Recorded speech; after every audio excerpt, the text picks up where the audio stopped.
Prince William and Kate Middleton were booed at a Boston Celtics game and met with chants of U.S.A. hours after his godmother quit the palace over racially charged remarks.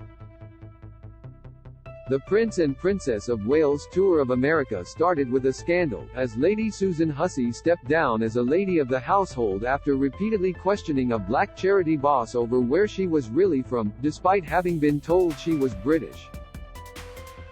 Hussey is a former lady-in-waiting to Queen Elizabeth II, and the departure prompted a spokesperson for William to denounce the remarks at the start of the Boston visit, saying, "Racism has no place in our society."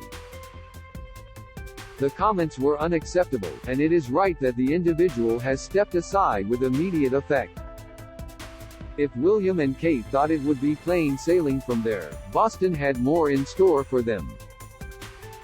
Prince William and Kate booed at basketball game on their first night in America. The couple joined basketball fans at TD Garden to watch the Boston Celtics beat the Miami Heat. Some in the crowd could be heard booing, and there were widespread chants of U.S.A. as the couple were announced and shown on the big screen. If that wasn't awkward enough for the visiting Royals, Celtics star Jaylen Brown was less than effusive when asked at a press conference how it felt to play in front of royalty. He simply said, "It was just a regular game to me." Earthshot launch years of colonialism and racism. William and Kate's first visit of the tour was to Boston City Hall, where they met Mayor Michelle Wu for a launch event counting down to the Earthshot Prize Awards ceremony on Friday. The project is William's flagship contribution to the fight against climate change and awards £1 million, roughly $1.2 million, to each of 5 winners to fund projects aimed at saving the planet. When dignitaries gathered at Speaker's Corner outside City Hall, though, particular attention may have been paid to the words of Reverend Mariama White Hammond, Boston's Chief of Environment, Energy and Open Space. Quoted by the Daily Mail, she said, "On this day, I invite us all to consider the legacy of colonialism and racism. The ways it has impacted people across the world and its deep connection to the degradation of land and our planet that we are all seeking to reverse," she said. The stories lost, the species made extinct, but also the persistence of people in the face of oppression and the fundamental dignity of all of our relations. Her comments are particularly awkward for William, who was accused of blaming the people of Africa for the impact of population growth on the environment a year ago. In November 2021, he told the Tusk Conservation Awards in London, "The increasing pressure on Africa's wildlife and wild spaces as a result of human population presents a huge challenge for conservationists, as it does the world over."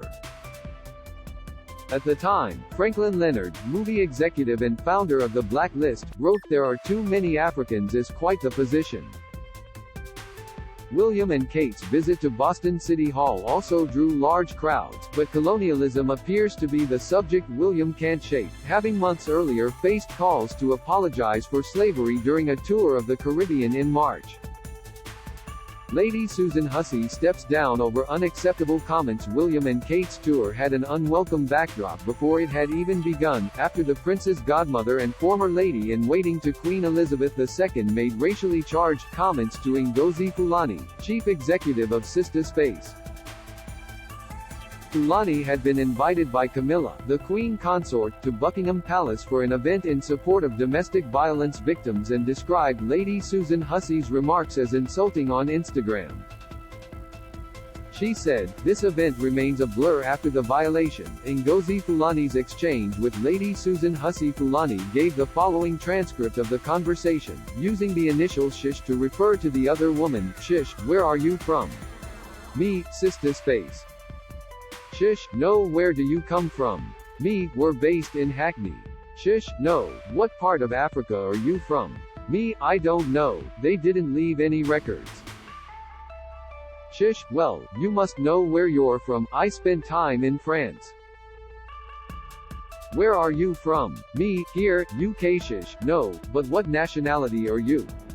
Me, I am born here and am British. Shish, no, but where do you really come from? Where do your people come from?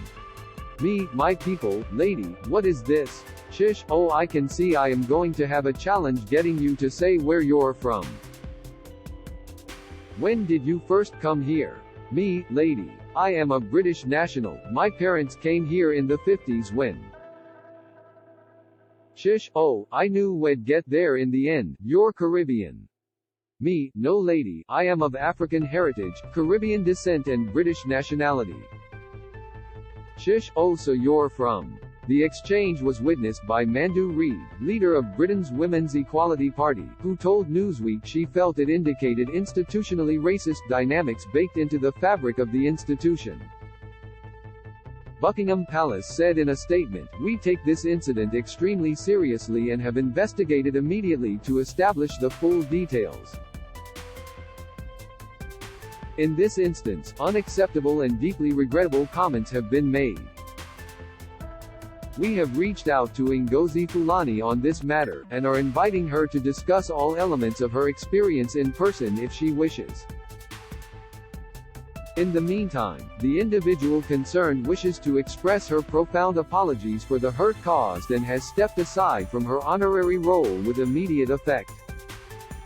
All members of the household are being reminded of the strict diversity and inclusivity policies which they are required to uphold at all times." After the statement came out, Reid told Newsweek, "I want her and people who have these views and attitudes to reflect on those views and attitudes and work to change them. Understand why that is wrong and be committed to showing up differently, to changing the dynamics and culture of the institution they represent. It is interesting to me that they've reacted so quickly and that has taken me by surprise. And that speaks to how important it was that me and Ngozi spoke up about this. We both slept on it, we reflected and realized we can't just allow an encounter like this to just be shrugged off because that just normalizes it. You don't get the change.